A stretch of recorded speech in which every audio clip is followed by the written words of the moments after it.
जय श्री कृष्णा।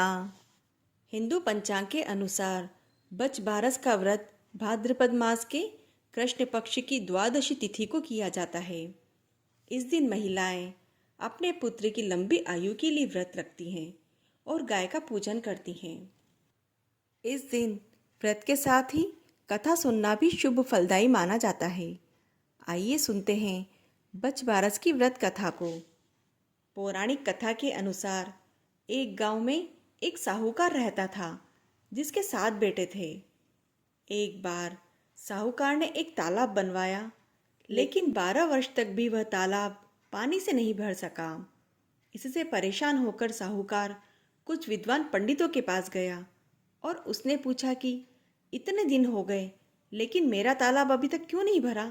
तभी पंडितों ने कहा कि तुम्हें तुम्हारे बड़े बेटे और बड़े पोते की बलि देनी होगी, तभी ये तालाब भर सकेगा।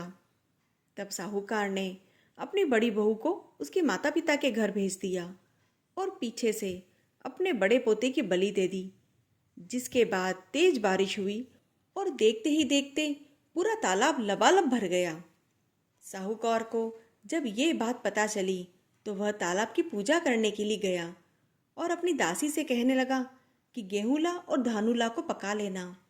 संयोग से उस घर में जो गाय थी उसके बछड़े का नाम गेहूंला और धानुला था।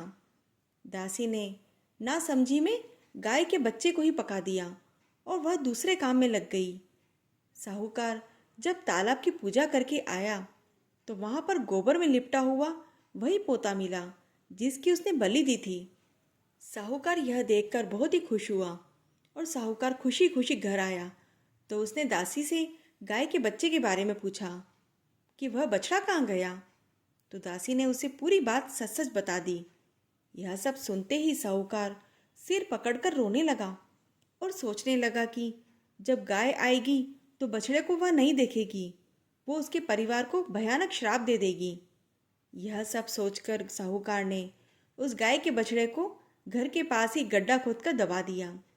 शाम को गाय जंगल से आई तो बछड़े को न पाकर रंभाने लगी। फिर गाय घर से बाहर जाकर जमीन कुरेदने लगी। थोड़ा कुरेदने से जमीन से गाय का बच्चा जीवित निकल आया। जब साहूकार ने देखा तो उसकी समझ में आ गया कि बचबारस पर गाय की पूजा करने से ही गाय का बछड़ा पुनः जीवित हो गया। साहूकार ने पूरे गांव में ढिंढोरा पिटवाया और सभी स्त्रियों को बचबारस का महत्व बताया। हर बेटे की माँ को बचबारस का व्रत करना चाहिए। हे बचबारस माता, जैसे साहूकार की बहू को दिया वैसा हमें भी देना। कहानी कहते सुनते सभी की मनोकामना पूर्ण करना। जय श्री कृष्णा।